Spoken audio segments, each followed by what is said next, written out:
The proud noblewoman rejected the rogue at the banquet until he returned, wearing the alpha crown. The crystal chandeliers of the Ashford estate cast dancing shadows across the polished marble floors as Eleanor Whitmore stepped through the grand entrance. Her sapphire gown, custom-tailored in Paris, whispered against the floor with each measured step. At 26, she had perfected the art of controlled elegance. Her posture straight, her chin elevated just enough to remind everyone of her family's three-century lineage in Boston's elite society. The autumn fundraiser was the season's most anticipated event, drawing the city's most influential families. Eleanor's parents, Richard and Catherine Whitmore, had already positioned themselves near the mayor and several board members of the city's largest corporations. This was more than a social gathering. It was a carefully orchestrated display of power, wealth, and connections that defined their world. "Eleanor, darling."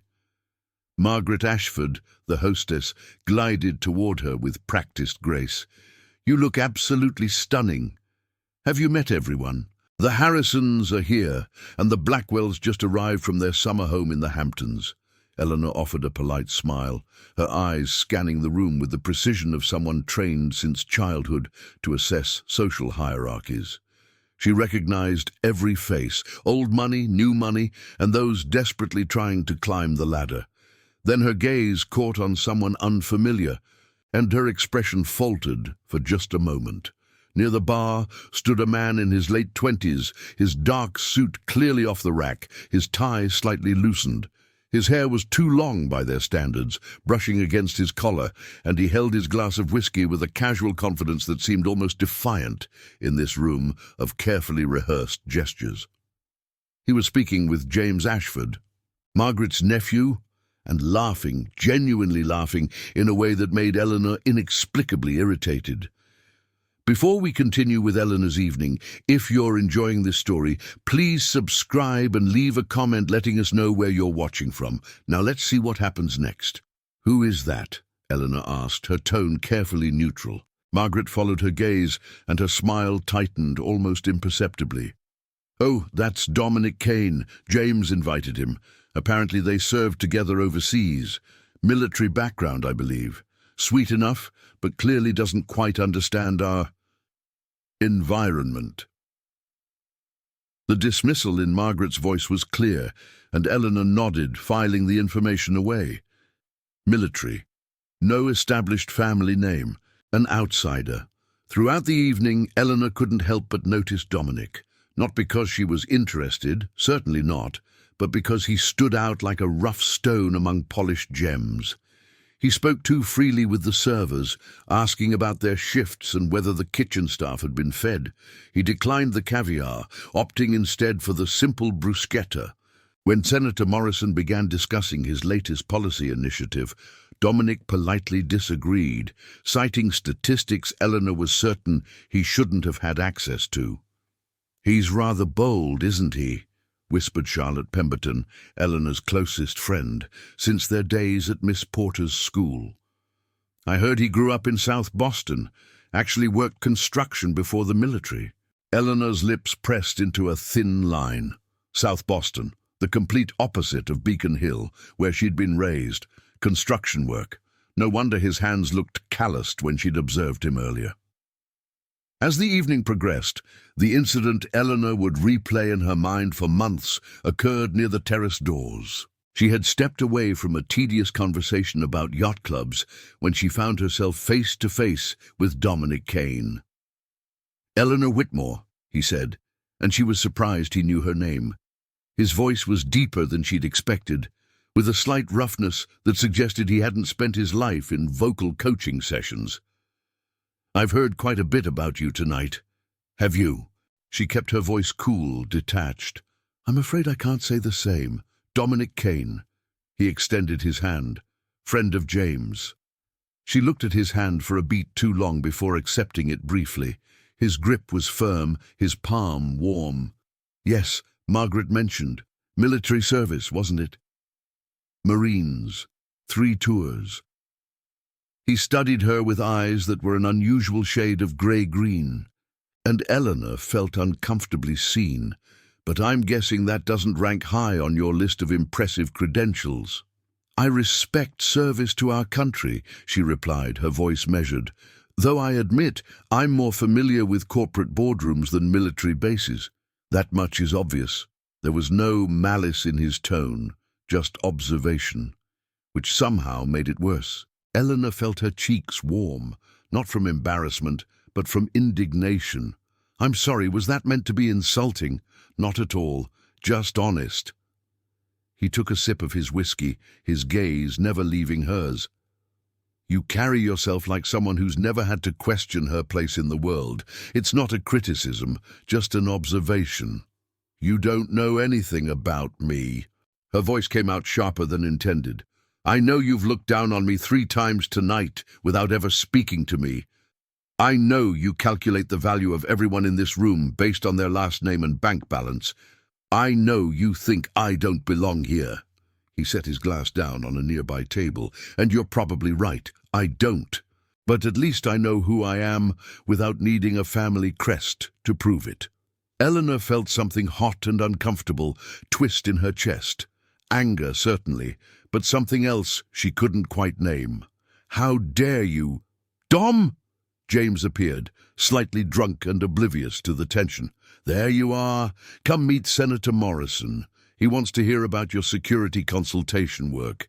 And Dominic's expression shifted seamlessly into something pleasant and professional. He nodded to Eleanor, a gesture that felt almost pitying, and walked away, leaving her standing alone near the terrace, her hands trembling slightly. Charlotte materialized at her side moments later. "What was that about? You look positively furious." "Nothing, just some presumptuous nobody who thinks his military service gives him the right to lecture his betters." The words tasted bitter even as she spoke them, but Eleanor was too angry to care. "Well, forget about him. Charles Rothschild has been asking about you. His family owns half of the financial district." Eleanor forced her attention back to the world she understood, the world of carefully arranged marriages, strategic alliances, and maintaining the Whitmore name. She spent the rest of the evening avoiding Dominic Kane, though she was acutely aware of his presence. When he laughed at something across the room, she told herself the sound didn't affect her. When she caught him looking at her once, his expression unreadable, she deliberately turned away. At the end of the evening, as Eleanor retrieved her coat, Margaret pulled her aside. "I hope that Kane fellow didn't bother you earlier. James assured me he knew how to behave in polite company, but clearly his background is showing." Eleanor should have agreed, should have laughed it off and reinforced her position in the hierarchy. Instead, she heard herself say, "He was fine, just different." Margaret's eyebrows rose slightly. "Different? Well, I suppose that's charitable of you, dear." During the drive home in her father's town car, Richard Whitmore mentioned that Charles Rothschild had expressed interest in taking Eleanor to the symphony. Catherine began planning the appropriate response, discussing what Eleanor should wear and how the relationship might benefit both families. Eleanor stared out the window at the passing lights of the city, seeing Dominic Kane's face in her mind. Those unusual eyes, that knowing smirk, the way he'd stripped away her carefully constructed defenses with a few simple observations. She hated him for it. Hated that he'd made her feel small when she'd spent her entire life being taught she was better than most. "Eleanor, are you listening?" Her mother's voice broke through her thoughts. "Yes, Mother. The symphony sounds lovely." But as she prepared for bed that night in her childhood room, the same room where she'd learned French from private tutors and practiced piano for hours, Eleanor couldn't shake the memory of Dominic's words. "At least I know who I am without needing a family crest to prove it." She looked at the Whitmore family portrait hanging above her dresser, at the faces of ancestors who'd built empires and shaped the city's history. This was her legacy, her identity. Wasn't it? 3 weeks passed. Eleanor attended charity luncheons, art gallery openings, and dinner parties with Charles Rothschild. who was handsome, successful, and exactly what her parents hoped for. He never challenged her, never questioned her views, never made her feel anything beyond pleasant companionship. She didn't think about Dominic Kane, or rather she told herself she didn't think about him, even as his words echoed during quiet moments. Even as she found herself wondering what it would be like to live without the weight of expectations, to speak freely without calculating social consequences, to be valued for something other than her bloodline. Charlotte mentioned, almost casually over lunch at their favorite Newbury Street cafe, that Dominic had left the city. Apparently, he was just visiting. Went back to wherever he came from. California, I think? Or maybe it was Colorado, somewhere out west. How interesting, Eleanor replied, cutting her salad into precise pieces. I'm sure he'll be more comfortable there. You really disliked him, didn't you? Eleanor considered the question. Disliked wasn't quite accurate. He'd unsettled her, challenged her, made her question things she'd never thought to question. He was inappropriate, that's all. Well, he's gone now. Charles is taking you to the Hendersons' garden party next weekend, isn't he? I heard Victoria Henderson say he's planning something special. Eleanor smiled and changed the subject, pushing thoughts of a rough-edged former Marine out of her mind. Her life was here, in this world of tradition and privilege. Dominic Kane was a momentary disruption, nothing more. The Rothschild courtship progressed exactly as expected. Charles was attentive without being overbearing, wealthy without being ostentatious, well-connected without being social climbing. Their families began discussing timelines, venues, merger possibilities. Eleanor's mother had already started collecting wedding magazines.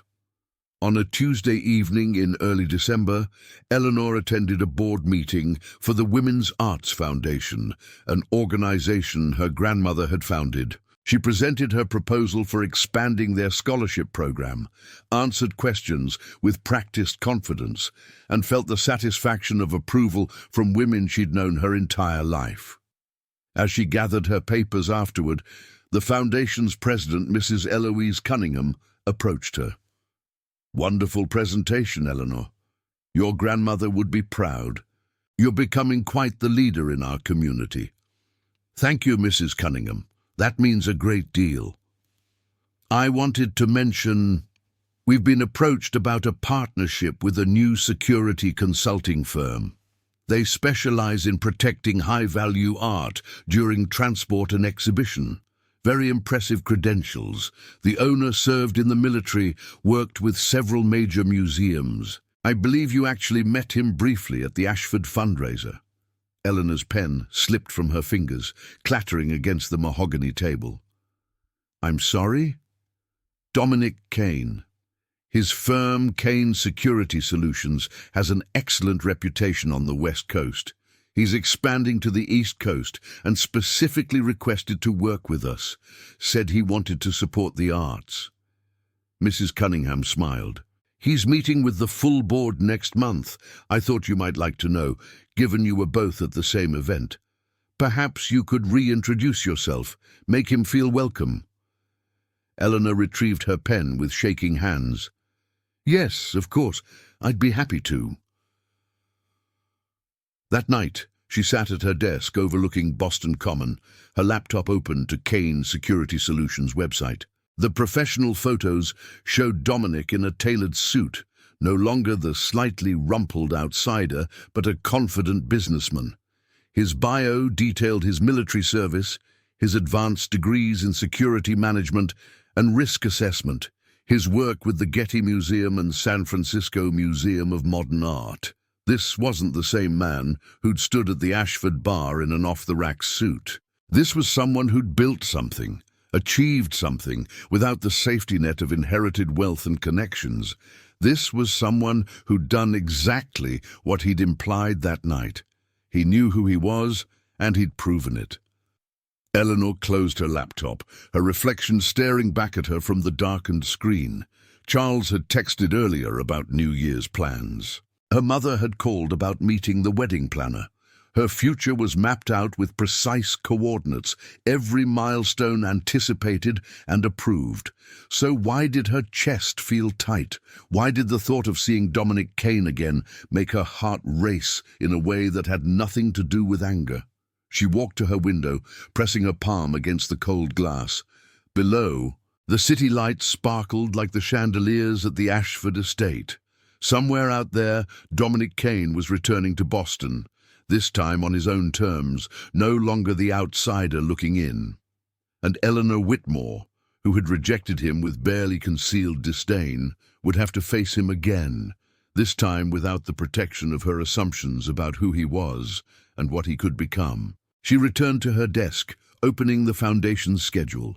The board meeting was January 15th, 6 weeks away, 6 weeks to prepare herself, to reinforce her defenses, to ensure that whatever happened, she would maintain her composure and her position. But deep down, in a place she rarely acknowledged, Eleanor suspected that nothing she did in those 6 weeks would be enough. Dominic Kane had challenged her once, and she had dismissed him. She had a feeling he wouldn't give her that same opportunity again. The December snow began to fall outside her window, coating Beacon Hill in pristine white.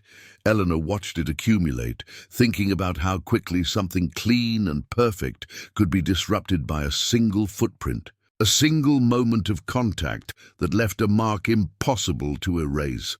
She picked up her phone, scrolling to Charles's text. He was everything she was supposed to want. Everything that made sense in her carefully ordered world. But as she typed her response about New Year's Eve, Eleanor couldn't help but wonder what it would be like to want something or someone who made absolutely no sense at all. The holidays passed in a blur of social obligations and family traditions.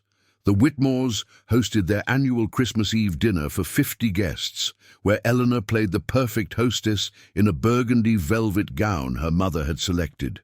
Charles attended, charming her extended family with stories of his latest acquisition, a 19th-century maritime company he was converting into luxury loft spaces. "He's perfect for you," her cousin Amanda whispered during dessert. "Handsome, successful, and he actually listens when you talk about the foundation. That's rare." Eleanor agreed because it was true. Charles was perfect on paper. Their engagement would be announced in the spring, the wedding planned for the following autumn. Everything was proceeding exactly as it should. New Year's Eve arrived with its own set of expectations. Charles had reserved a private room at the Harbour Club where Boston's elite would toast to another year of prosperity and privilege. Eleanor wore diamonds at her throat, a family heirloom, and silver silk that caught the light with every movement. "You're distracted tonight," Charles observed as they stood on the balcony, watching fireworks burst over the harbour. "Everything all right?" "Of course. Just tired. It's been a busy season." He kissed her forehead, gentle and appropriate. "You work too hard. After we're married, you can ease up on some of these commitments, focus on our family instead." Eleanor forced a smile, ignoring the uncomfortable twist in her stomach. Charles meant well. He was offering her exactly what every woman in her position was supposed to want: security, stability, a respected place in society. "That sounds lovely," she heard herself say. January arrived with bitter cold and Eleanor's growing sense of unease. The 15th approached like a storm on the horizon. She prepared for the foundation meeting with meticulous care, reviewing Kane Security Solutions proposals, memorizing their credentials, searching for any weakness she might exploit to maintain her composure. Charlotte noticed her distraction during their weekly lunch. "You've been strange lately. Is it wedding jitters?" "Because Charles seems absolutely devoted." "No jitters, just busy with foundation work." Eleanor pushed her salad around her plate. "We're meeting with a new security firm this week." "How thrilling," Charlotte deadpanned. "Security, your favorite topic." Eleanor almost laughed. It should be mundane, boring, completely routine. But knowing Dominic Kane would walk into that boardroom, knowing she'd have to face him after weeks of involuntary thoughts about their last encounter. Nothing about this meeting felt routine. The night before the meeting, Eleanor stood in front of her closet for 20 minutes, something she never did. She selected a charcoal suit, professional, severe, powerful, pearl earrings, hair pulled into a sleek chignon, armor, basically, protection against whatever confrontation might come. January 15th dawned grey and cold. Eleanor arrived at the foundation offices 30 minutes early, reviewing documents she'd already memorized 3 times. The other board members trickled in: Mrs. Cunningham, Mrs. Harrison, Mr. Blackwell, and 4 others who shaped the city's cultural landscape. At precisely 10 o'clock, the receptionist opened the conference room door. "Ms. Cunningham, Mr. Kane has arrived." Eleanor's hands tightened on her pen. She kept her eyes on her notes as footsteps approached, as voices exchanged pleasantries, as Mrs. Cunningham made introductions around the table. "And this is Eleanor Whitmore, one of our youngest board members and chair of our scholarship committee." Eleanor looked up, her expression carefully neutral, and met Dominic Kane's gaze. He had changed. The transformation was subtle, but significant. His suit was bespoke now, fitting perfectly across his shoulders.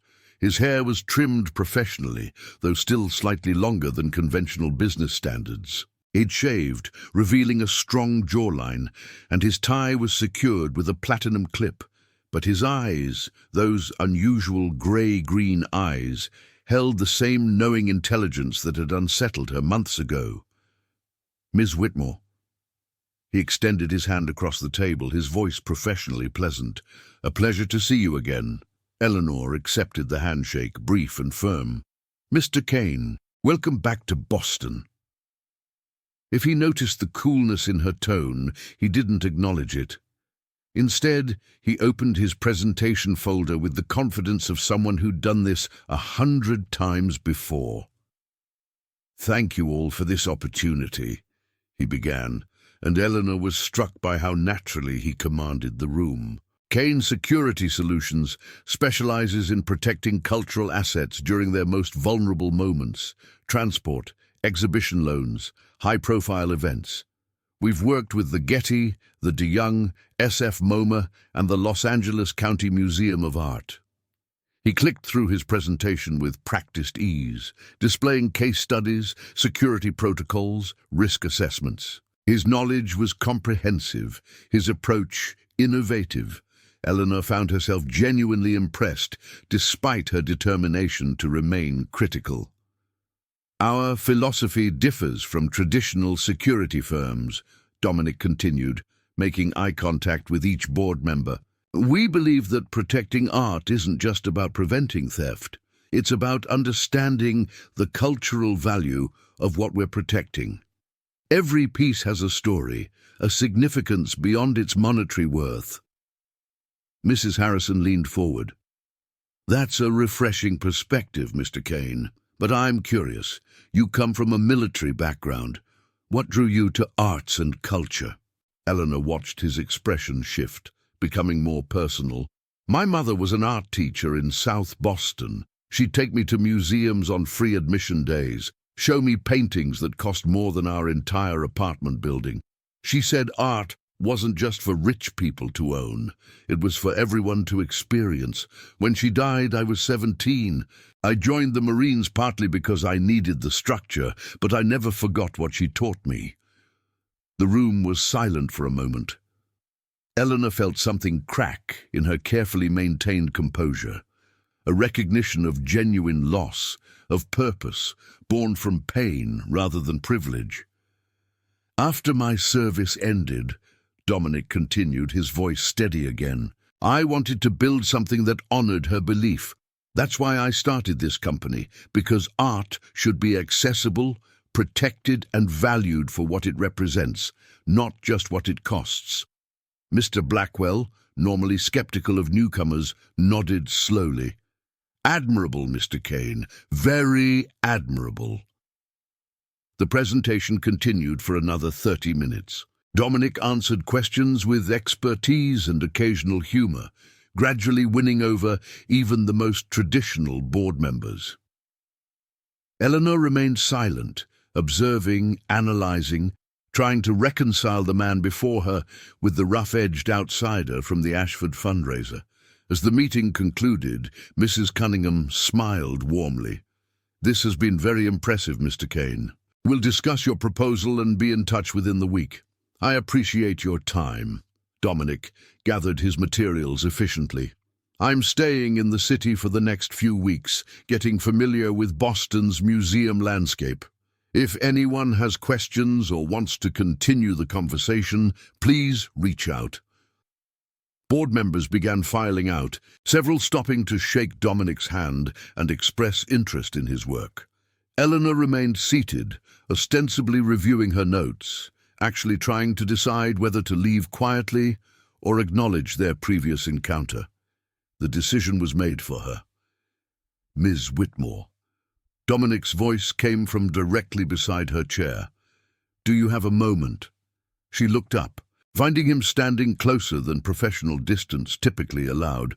This close, she could see the small scar above his left eyebrow, the way his eyes held flecks of gold in certain light. "Of course, Mr. Kane. I wanted to apologize for our last conversation at the Ashford estate. I was presumptuous and unnecessarily blunt. James had told me about some of the dynamics in your social circle, and I made unfair assumptions about you personally." Eleanor blinked, completely unprepared for an apology. That's not necessary. It is, actually. You were polite, and I responded with hostility born from my own insecurities about being in that environment. It was unprofessional and unkind." He paused, something flickering in his expression. "Though I stand by one thing I said. You do carry yourself like someone who's never questioned her place in the world. I just realize now that isn't necessarily a character flaw. It's just different from my experience." Eleanor set down her pen carefully, measuring her response. Part of her wanted to accept the apology graciously and maintain professional distance. Another part, a part she rarely listened to, wanted to be equally honest. "You weren't entirely wrong," she said quietly, surprising herself. "I did look down on you that night. I made assumptions based on your appearance, your background, your manner. That was wrong of me." Dominic's eyebrows rose slightly. "That's unexpectedly gracious." "Don't sound so shocked. We're capable of self-reflection, even in Beacon Hill." A hint of humor crept into her voice. "Your presentation was excellent, by the way. The board will almost certainly approve the partnership." "High praise from the scholarship committee chair?" He smiled, a real smile, not the professional one he'd worn during the presentation. "I saw your proposal for expanding the program. Targeting underserved schools in Dorchester and Roxbury. That's meaningful work." "You read my proposal?" "I researched my potential partners thoroughly. Your expansion plan could change lives, give kids opportunities they wouldn't otherwise have." He tilted his head slightly, not what I expected from someone I'd dismissed as just another entitled socialite. "Touché." Eleanor stood, gathering her materials. "I suppose we both made assumptions." They walked toward the door together, their footsteps echoing in the now empty conference room. Outside, Mrs. Cunningham was speaking with Mr. Blackwell, their voices a pleasant murmur in the reception area. "Are you attending the museum gala next weekend?" Dominic asked as they reached the doorway. "The Museum of Fine Arts Winter Exhibition. I am. I'm on the host committee. Then I'll see you there. I'm consulting on their new security system." He extended his hand again, this time with genuine warmth. "Looking forward to working with the foundation, Ms. Whitmore." Eleanor accepted the handshake, and this time she noticed the strength in his grip. The calluses that remained despite his professional success, evidence of who he'd been and how far he'd come. "Likewise, Mr. Kane."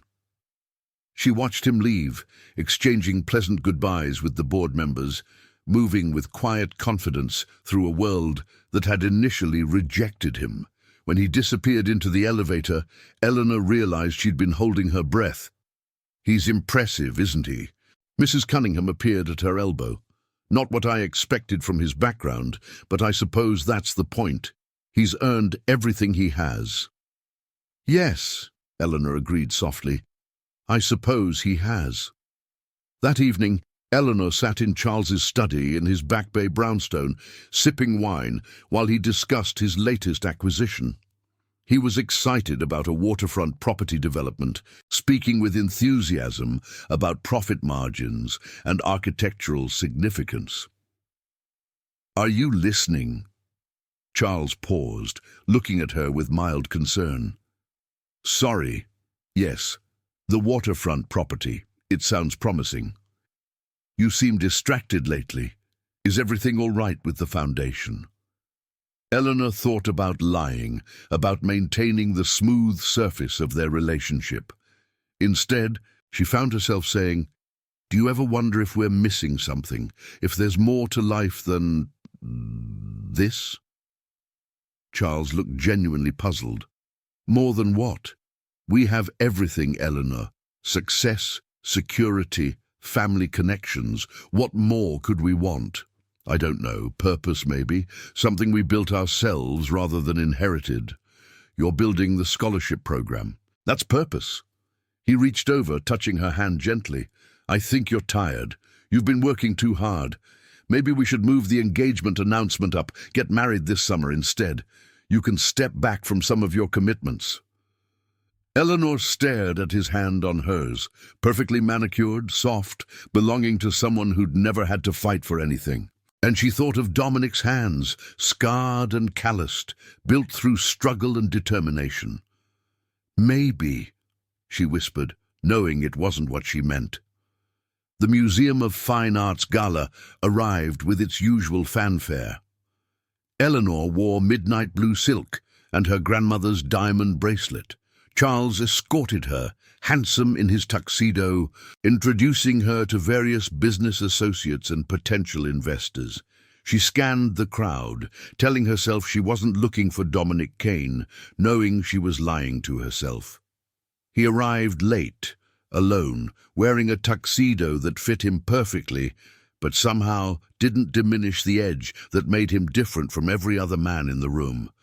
He moved through the crowd with purpose, stopping to speak with museum staff, examining the new security installations with professional interest. Their eyes met across the gallery, and Eleanor felt that same uncomfortable awareness she'd experienced at the foundation meeting. She excused herself from Charles's conversation and found herself walking toward Dominic, drawn by something she couldn't quite name. "Mr. Kane, checking on your work. Ms. Whitmore." He turned to face her fully. "Actually, yes, the new system went active last week. I wanted to ensure everything was functioning properly during a high-profile event." "Always working, then?" Says the woman who's on 3 different committees and runs a scholarship program. His smile was knowing. "I saw you with Charles Rothschild. He seems pleasant." "He is pleasant. Also successful, well-connected, and exactly what everyone expects." "And what do you expect?" The question hung between them, loaded with implications Eleanor wasn't ready to examine.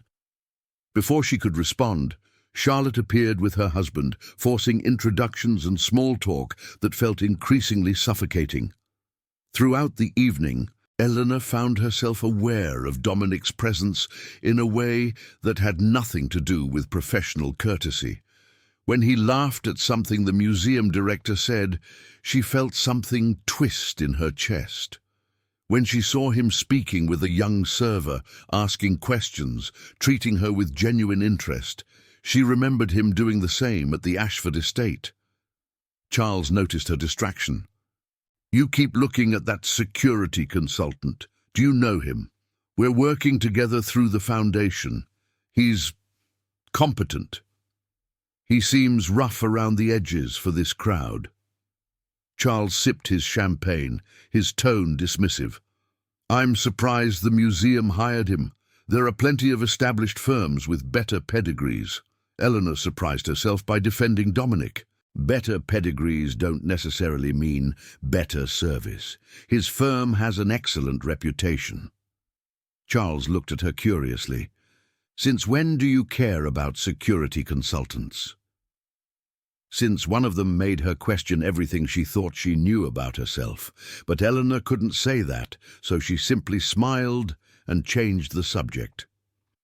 Near the end of the evening, as guests began departing, Eleanor found herself standing alone near the European Paintings Gallery.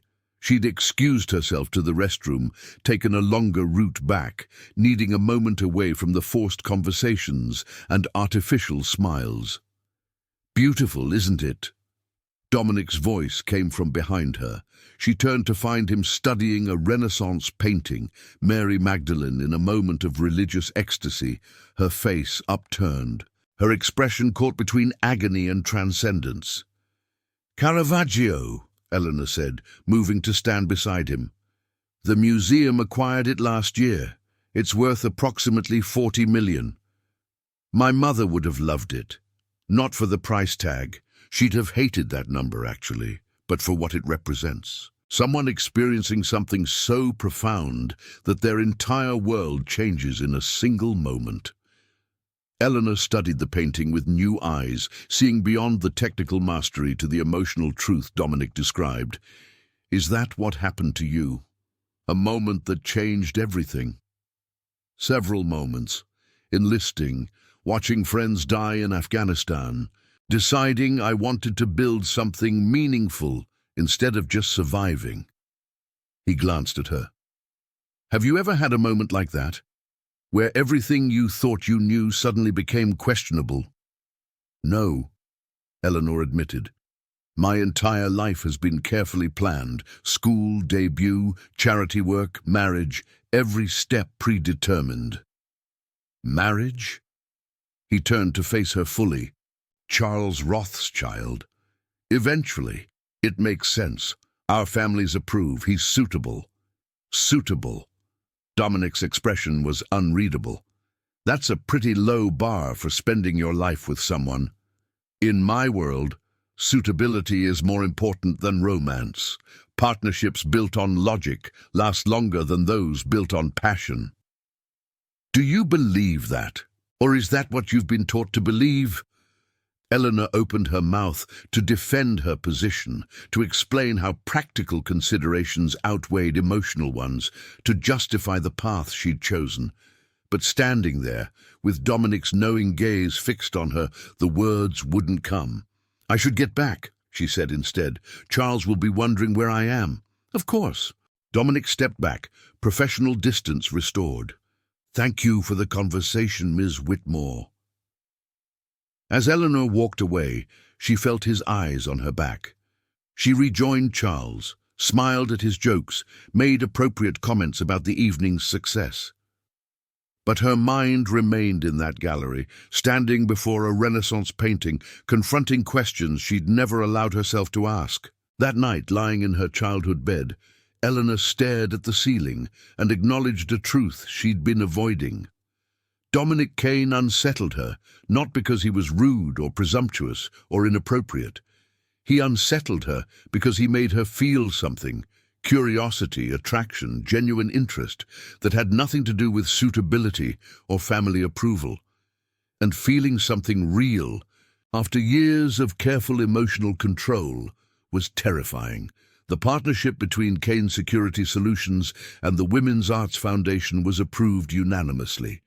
Over the following weeks, Eleanor found herself working directly with Dominic on implementation details, security assessments for their upcoming exhibition of contemporary women artists, protocols for valuable pieces on loan, emergency procedures. Their meetings were professional, cordial, carefully neutral. They discussed risk assessments and insurance requirements, never straying into personal territory. Eleanor told herself she was relieved. This was easier, safer, exactly what she wanted. But sometimes during those meetings, their hands would accidentally brush while reaching for the same document. Or their eyes would meet across the conference table, and something unspoken would pass between them, or Dominic would make a comment about art and culture that revealed his deep understanding, his genuine passion, and Eleanor would feel that crack in her composure widen slightly. Charles grew more insistent about their engagement. Valentine's Day was approaching, and he'd reserved a table at the city's most exclusive restaurant. Eleanor knew what was coming: the ring, the proposal, the official beginning of the life everyone expected her to live. "You're going to say yes, aren't you?" Charlotte asked over coffee, her tone more serious than usual. "Because if you have doubts, Eleanor, now is the time to address them, not after there's a ring on your finger and announcement in the Globe." "I have no doubts Charles is perfect." But even as she said it, Eleanor knew it wasn't true. The Foundation's Contemporary Women Artists exhibition opened in mid-February with a private reception for donors and board members. Eleanor had worked on this project for 6 months, curating pieces that challenged traditional perspectives on femininity, power, and identity. She stood before her favorite piece, a massive abstract painting titled "Breaking Point," by an artist from Dorchester who'd attended art school on one of the Foundation's scholarships. The painting showed fracture lines across what appeared to be a pristine surface, suggesting that perfection was always moments away from shattering. "This one's extraordinary," Dominic's voice came from beside her. "I read the artist's statement. She talked about the pressure to maintain appearances while feeling like you're coming apart inside. Pretty raw honesty." "Yes," Eleanor agreed quietly. "I find it resonant." "Do you?" He turned to look at her, his expression intent. "Because from where I stand, you never seem to crack. Always composed, always appropriate. Always exactly what everyone expects." Maybe that's the point of the painting, that the appearance of perfection requires enormous pressure, that eventually something has to give. They stood in silence, studying the fracture lines, both aware they were no longer discussing art. "Eleanor!" Her mother's voice broke the moment. "There you are! The mayor wants to congratulate you on the exhibition." Eleanor straightened, her professional mask sliding back into place. "Excuse me, Mr. Kane." As she walked away, she felt those fracture lines spreading through her own carefully maintained surface. She smiled at the mayor, accepted compliments from Mrs. Cunningham, discussed the exhibition's success with board members, all while feeling herself slowly coming apart. Valentine's Day arrived with its expected grandeur. Charles had reserved a private room at Menton, where a single rose waited at her place setting. The meal was exquisite, 7 courses, each paired with the perfect wine. Charles spoke about his business ventures, his family's expectations, their future together. Then, as dessert arrived, he reached into his jacket and produced a velvet box. "Eleanor, we've known each other since childhood. Our families have been intertwined for generations. You're beautiful, accomplished, exactly the partner I've always wanted." He opened the box, revealing a massive diamond engagement ring. "Will you marry me?" The ring sparkled in the candlelight, easily 5 carats, colorless, flawless, valued at over $200,000. Everything about this moment was perfect, planned, exactly what was supposed to happen. Eleanor looked at Charles's expectant face, at the ring that represented security and tradition and everything she'd been raised to want. And she thought of Dominic Kane, who'd built his success through determination rather than inheritance, who spoke about art with genuine passion rather than investment potential, who'd looked at her and seen through every defense she'd constructed. "Charles, you're wonderful. Any woman would be lucky to—" "But—" his smile faltered. "But I can't. I'm sorry, I can't do this." The words tumbled out before she could stop them. "You deserve someone who loves you completely, not someone who's marrying you because it makes sense." Charles stared at her, the ring box still open between them. Is there someone else? No. Yes, I don't know. Eleanor pressed her hands to her temples, feeling years of careful control finally crumbling. There's someone who makes me question everything I thought I wanted. Someone who's completely unsuitable and absolutely wrong for me, and I can't stop thinking about him. The security consultant. Charles's voice turned bitter. I saw how you looked at him at the gala. I'm sorry. You deserve better than this. Better than me settling because you're appropriate. Charles closed the ring box with a sharp snap. My parents will be devastated. Your parents will be furious. You understand what you're throwing away. I do, and I'm sorry. The drive home was silent, tense, the end of something that had never really begun. Charles dropped her at the Whitmore estate without a word, and Eleanor walked into chaos. Her mother was waiting in the foyer, somehow already informed of the evening's disaster. What have you done? Charles's mother just called, absolutely hysterical. You refused him. Have you lost your mind? I couldn't marry him, Mother. I don't love him. Love? Catherine's voice rose to a pitch Eleanor had rarely heard. You think love matters. Marriage in our world is about partnership, stability, combining resources and influence. You've just destroyed one of the most advantageous matches available to you. Her father emerged from his study, his expression thunderous. Eleanor, this is unacceptable. You will call Charles tomorrow and apologize. You will accept his proposal and stop this foolishness. I won't. I can't spend my life pretending to feel something I don't. Then what will you do? Her mother's voice dripped with contempt. Chase after some rough-edged military man with no family, no breeding, no understanding of our world? Do you think he wants you? Do you think he'd know what to do with a Whitmore? This isn't about him. This is about me finally admitting that I don't want the life you've planned for me. The argument continued for hours, escalating from heated discussion to outright shouting. Her parents threatened to cut her off financially, to remove her from foundation boards, to exile her from Boston society. Eleanor listened to their fury, feeling paradoxically calm amid the storm. If that's what you need to do, she said finally, then do it. But I won't marry Charles Rothschild. I won't spend my life as an ornament in someone else's perfect picture. She walked upstairs to her room, each step feeling like breaking free from invisible chains. Behind her, she heard her mother crying, her father making angry phone calls. The Whitmore name was being damaged, possibly irreparably. Everything she'd been raised to protect was crumbling. And yet, Eleanor felt lighter than she had in years. She sat at her desk, opened her laptop, and began typing an email before she could change her mind.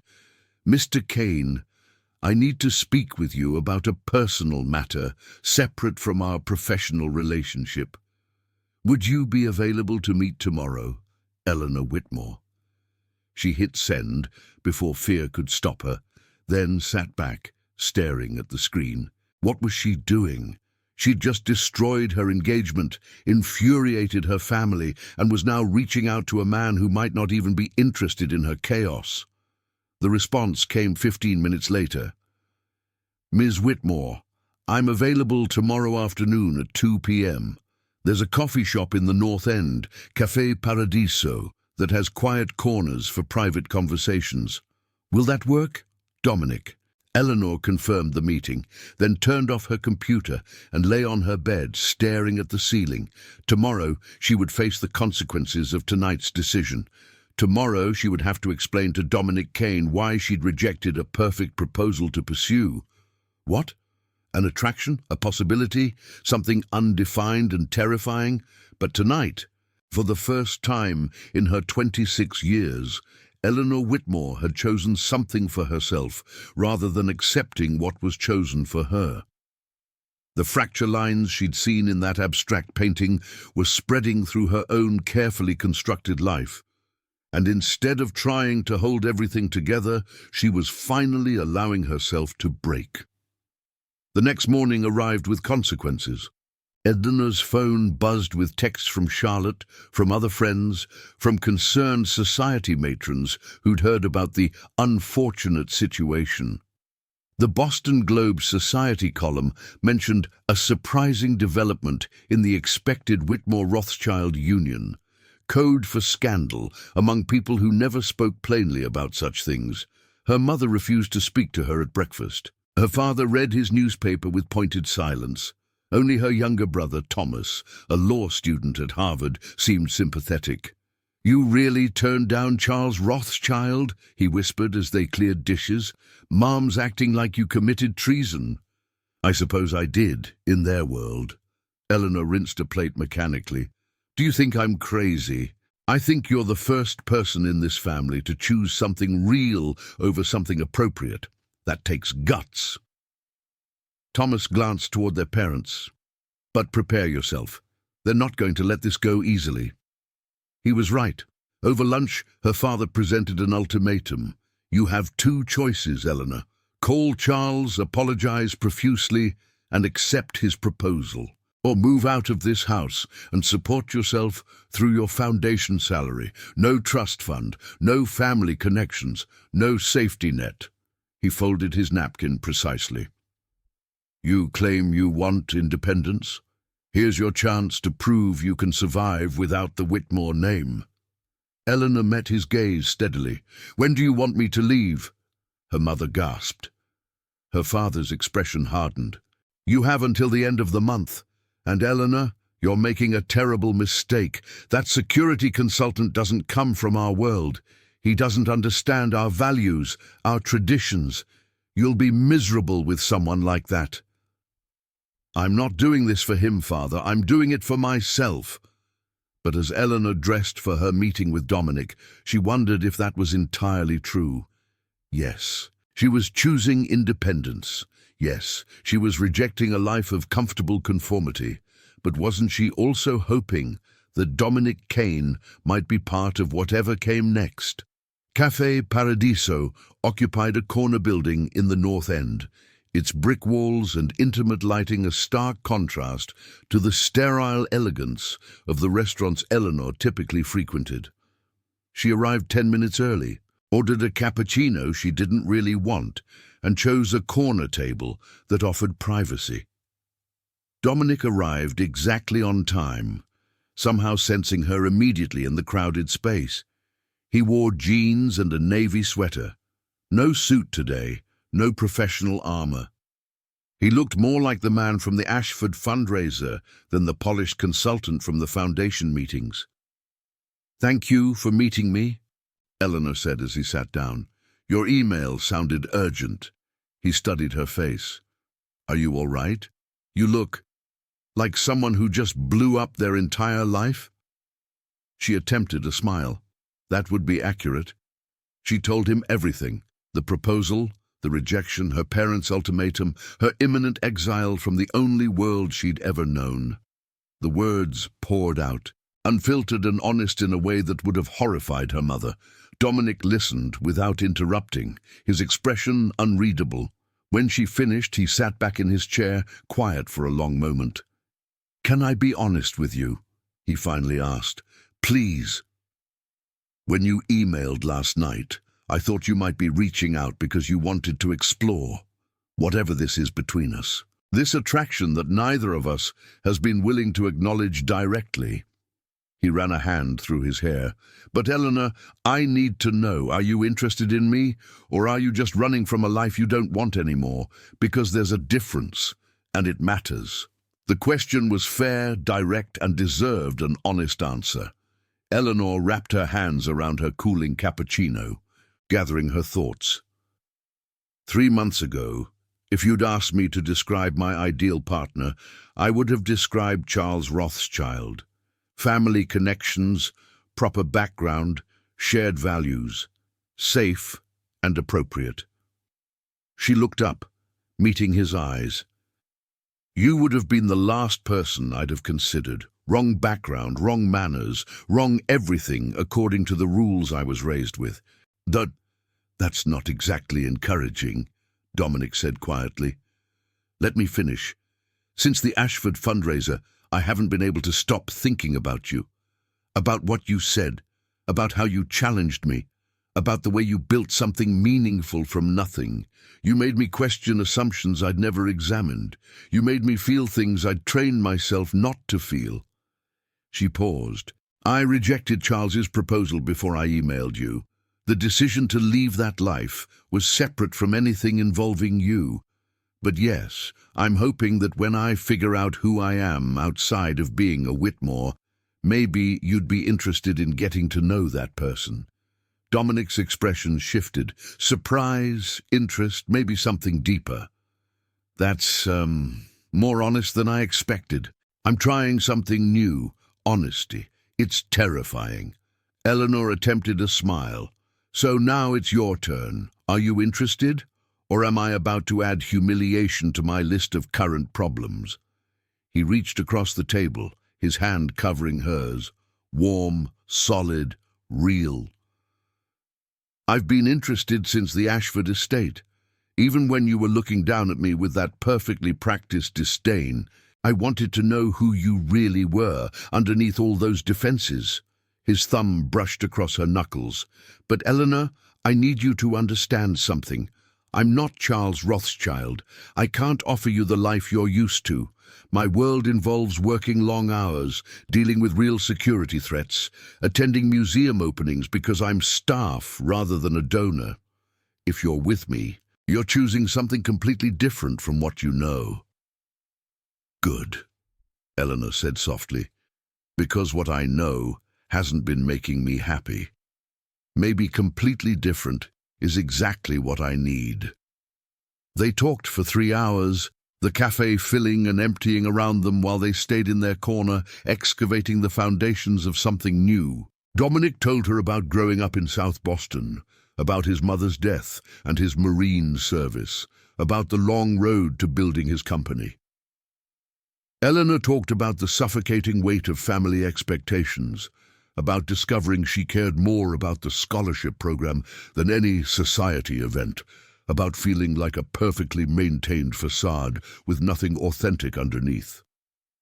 So what now? Dominic asked, as afternoon shadows lengthened across their table. You have 2 weeks until you're officially disowned by Boston society. Have you thought about practical matters? Where you'll live? How you'll support yourself on a foundation salary? Not really. I've spent the last 12 hours focused on making the decision rather than dealing with the consequences.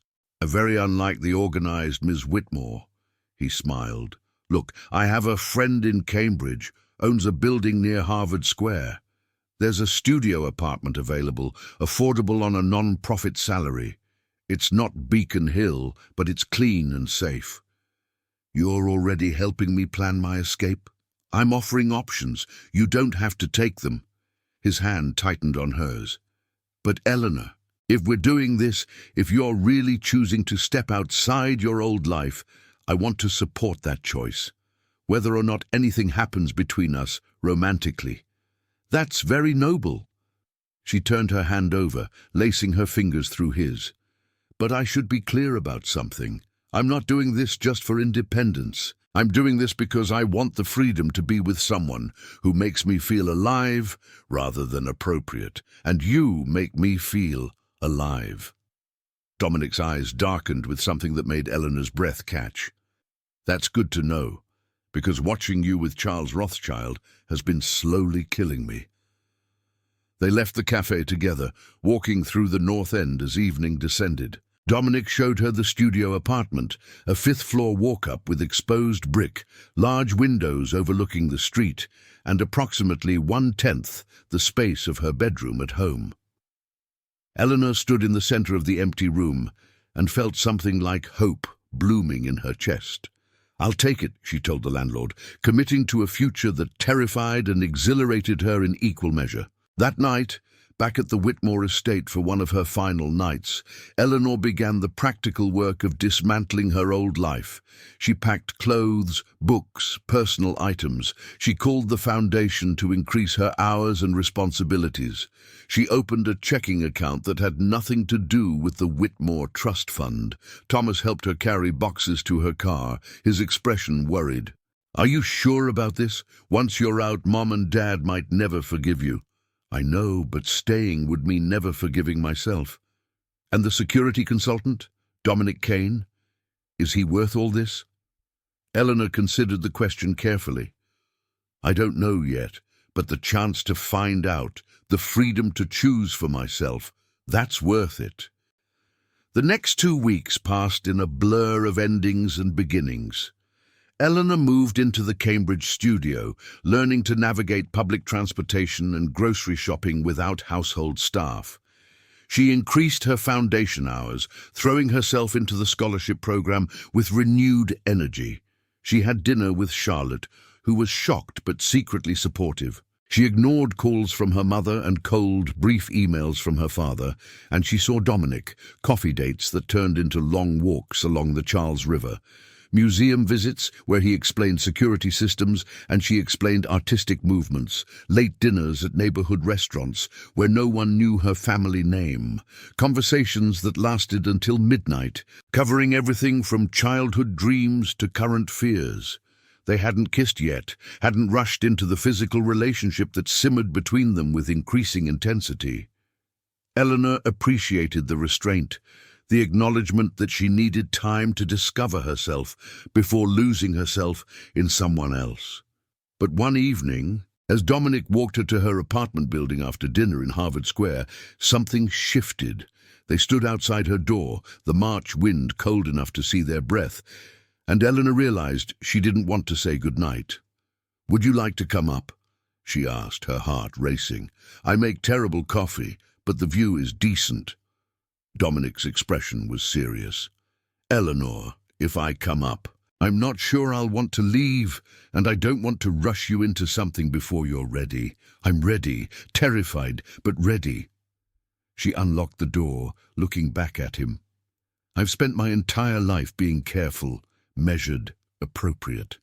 For once, I'd like to do something just because I want to. Consequences be damned." They climbed the 5 flights in silence, charged with anticipation. Inside her small studio, Eleanor turned on a single lamp, creating pools of warm light and deep shadow. Dominic moved to the window, looking out at the street below, giving her space to change her mind. Instead, Eleanor walked to him, placed her hand on his arm, and waited until he turned to face her. "I've been waiting for this," she whispered, and kissed him. The kiss was everything her careful life had never been, urgent, unplanned, completely honest. Dominic's arms wrapped around her, pulling her close, and Eleanor felt herself falling into something she couldn't control and didn't want to. When they finally broke apart, both breathing hard, Dominic rested his forehead against hers. "You're sure about this? About us? I've never been more sure of anything." They spent that night talking, kissing, discovering each other with a patience that felt revolutionary. No rush, no expectations beyond the moment they were sharing. When Eleanor finally fell asleep in Dominic's arms, she felt more herself than she ever had in the Whitmore mansion. The following weeks brought challenges. Her parents cut off all financial support as promised. Society pages occasionally mentioned the former Whitmore heiress and her unsuitable companion. Charles Rothschild was engaged to someone more appropriate within a month, but Eleanor found freedom in the struggle. The scholarship program expanded, changing lives in ways that meant more than any charity gala. Her studio apartment became a home filled with second-hand furniture and genuine happiness, and Dominic, patient, supportive, challenging her to grow, became her partner in building something real. 6 months later, at the Foundation's annual benefit, Eleanor stood before the board, presenting results from their expanded program. 20 new students receiving full scholarships. Partnerships with 6 additional schools. Real, measurable impact. Mrs. Cunningham smiled warmly. Your grandmother would be extraordinarily proud, Eleanor. You've honored her legacy in ways that matter. After the presentation, Dominic waited outside, leaning against the building with that slight smile she'd come to love. How'd it go? He asked. Perfect. Everything I hoped for. She took his hand. Ready to go home. Always. They walked through the city together, no longer the proud noblewoman and the rough-edged rogue, but simply 2 people who'd found each other by breaking all the rules that were supposed to keep them apart. And Eleanor Whitmore, no longer defined by her family name, finally free to write her own story, had never been happier.